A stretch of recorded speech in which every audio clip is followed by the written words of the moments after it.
everybody, today I'm going to talk with you about oppositional defiant disorder. What is it, and how does it relate to other disorders we may struggle with?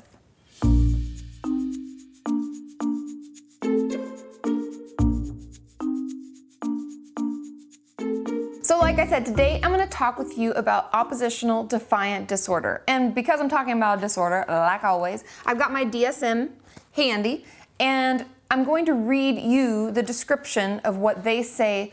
I'm going to call it ODD from now on, but we'll know that means oppositional defiant disorder. But ODD, what it really is. And they say it's a pattern of angry/irritable mood or argumentative/defiant behavior or vindictiveness lasting at least 6 months, as evidenced by at least 4 symptoms from any of the following categories. So the way that I remembered when I was studying for my licensing exam, you all remember when I was doing that, and the way that I remembered the difference, because there are 2 of these types of, it's a young person's disorder. Usually ODD and conduct disorder, or CD, happen to people when they're in, late adolescent, early teen years. That's usually when these come about. And the difference, what I always remember between oppositional defiant disorder, ODD, and conduct disorder, CD, was that ODD, the O, stands for obnoxious. These people are very irritable. They get very angry and frustrated, and they lash out. But the people with conduct disorder commit crimes. The C in conduct was for committing crimes. So that is how I always differentiated these. Conduct disorder is what, if you remember my antisocial personality disorder video, I bring it up because that is a precursor to that. So that's how these differentiate, just so that you know. Now, ODD, the symptoms that people may experience are things like often losing their temper, really touchy, they get annoyed easily, they're angry and resentful a lot of the time. They can argue with authority figures. For children, they tend to do it with their teachers, and adults tend to do it more with their loved ones or their boss even. They often deliberately annoy other people, and they often blame others for his or her mistakes or misbehavior. And they can also, a part of this is like being vindictive, and that says that they've been spiteful or vindictive at least twice in the past 6 months. And that's just the diagnostic criteria. And we know that that doesn't show us the whole picture. So I made some notes about what it is, what causes it, why do we have this, how does it relate to other disorders we may have, and you can see already as I talk about the different symptoms that may show and you may feel how these can relate. I know a lot of you who struggle with bipolar disorder, we're experiencing a mixed state. A mixed state being I may be kind of hypomanic, but I also feel very depressed. See, we have that inner tension, irritability, uncomfortable feeling, and we may exhibit these types of symptoms. I may have ADD or ADHD, and in school it's really difficult for me to pay attention. I get bored easily. I don't want to listen to the teacher, and I get really annoyed, and I'm irritable about it. You can see how these may look the same, how they may overlap. And so it's important, if you worry that you struggle with this, or if someone's told you that you've been diagnosed with this, that you ask questions about these other issues that you may have, because we want to make sure that you're getting diagnosed properly. Okay? So what causes it? Like everything in psychology, we don't actually know, because we can't look at the brain while it's working and be like, why is this happening? When did this happen? What caused it? But we do know, I have all my notes here, that's what I'm looking at, that they believe that there's most likely a genetic component, because they find people who have someone in their family who also struggles with some kind of conduct disorder or ODD, that they are 2 times more likely to struggle. And it's also environmental factors. In my experience with I used to see children that were forced to see me because they had just gotten out of juvenile detention and been in trouble with the law, that a lot of those kids had environmental factors that played a role.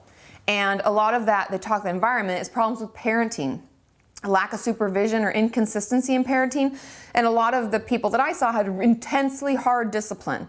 Like they would get beat with a belt or a wooden spoon, or even punched or slapped for doing something wrong. And so extremely harsh discipline or abuse or neglect, they find, can lead to ODD. And as far as genetics, we don't really know. They talk about the different nerves and the way that the brain functions, and that there's a disconnect. And so people really struggle. So what do we do?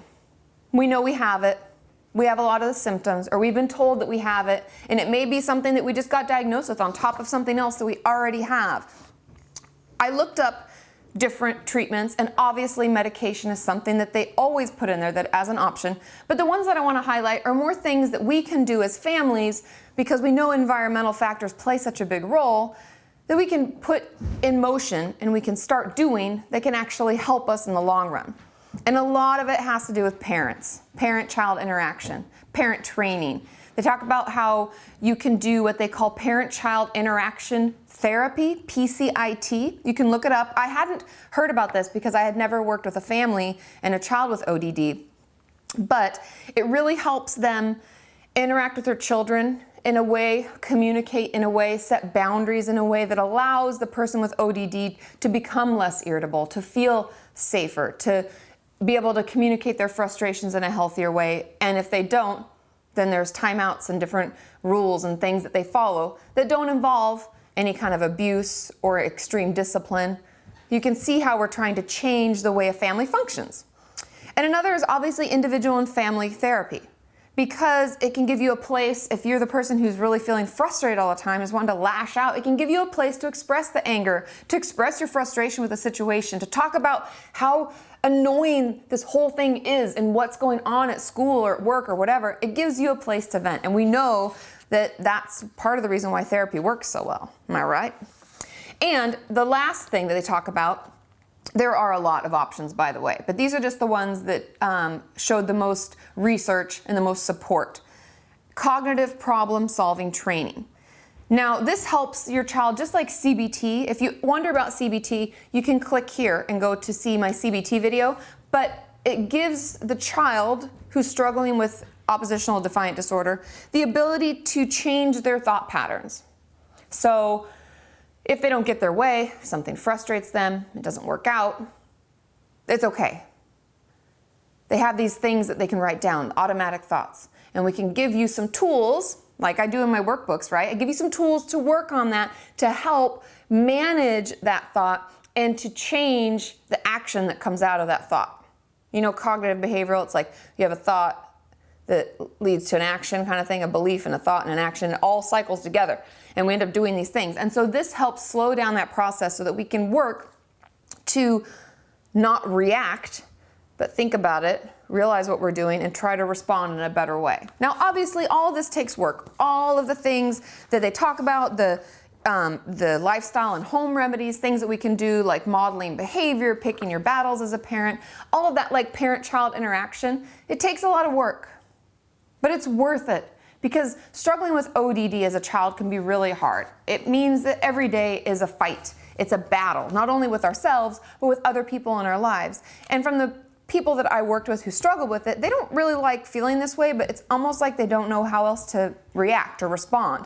The world doesn't feel like a very safe place, so they react out of anger a lot. They may have never felt safe, so they lash out quickly to protect themselves. They're kind of like puffer fish. And so doing all the work is really worth it, because it not only makes your child feel better or the person with ODD feel better, feel calmer, but it helps your whole household to be calmer.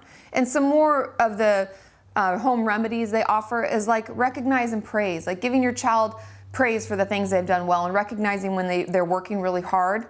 And also setting up limits, setting up a routine. You can find a lot of these different ideas at the Mayo Clinic's website. They talk a lot about ODD and how to help it as a family member, how to work with your partner and assign certain chores and responsibilities and then praise them when they do them, and just better structuring your household so that it's not such an irritable, agitating place for the person with ODD. And there are also obviously some medications that they recommend, but we all know, I know that many of you don't want to take those. A lot of them are like SSRIs and antidepressants, things that work for people with anxiety or lashing out. They even recommend some antipsychotic medication to help kind of calm you down. So try the treatment remedies at home. Try some of the the parent training and setting boundaries, because that can really help. And we all know in general that if we have routines, we have different kinds of boundaries that we know are there, like, well, I can't do that because my mom said that that's not appropriate. That's life, and it helps us all feel calmer, stay calmer, be able to better manage what we're feeling. And I would also encourage any of you, if you're struggling with ODD, check out my DBT workbook. I know that's a lot of acronyms, I'm sorry. But DBT is a great, I have my self-harm workbook, has a lot of DBT stuff, and there's a DBT workbook that I recommend in my Amazon widget at the bottom of katimorton.com. It is great for managing that explosive anger feeling, that buildup of tension that we get, and then we feel like we explode. And that will really help you better manage those symptoms and feel like you're more in control of your emotions versus the other way around. And wouldn't that be nice?